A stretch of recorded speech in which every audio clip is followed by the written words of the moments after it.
जो तो back to back Pawan Singh के बोलबम गानों के नए नए लुक के धमाके हो रहे हैं। और लीजिए एक बार फिर से आप सभी के बीच एक नया पोस्टर आप सभी के बीच लॉन्च हो चुका है। और सॉन्ग को ऑलरेडी MP3 वर्जन में आप सभी ने पिछले साल सुना होगा, लेकिन नए अंदाज में नए लुक में इस सॉन्ग का इस साल वीडियो आप सभी देखेंगे। ये सॉन्ग का नाम है नाचा कवड़िया कमरिया हिला के। ये SR के म्यूजिक पर आप सभी के बीच फुल वीडियो में 16 तारीख को यानी कल ये गाना आप सभी को वीडियो में पवन सिंह के नए स्टाइल में देखने को मिलेगा। पोस्टर भी आप सभी को रिलीज कर दिया गया है। काफी धमाकेदार ये गाना है, वीडियो भी काफी धांसू होगा। लुक देख सकते हैं, स्टाइल देख सकते हैं, सॉन्ग का पोस्टर भी देख सकते हैं। जो तो SR के म्यूजिक पर तैयार रहिए। 16 तारीख को यानी कल इस गाने को आप सभी के बीच फुल वीडियो में रिलीज कर दिया जाएगा।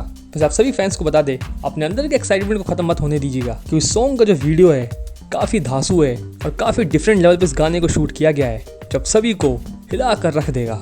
तो कौन कौन तैयार है पवन सिंह के इस साल के पहले बोलबम के वीडियो को देखने के लिए, हमें कमेंट सेक्शन में बताइएगा।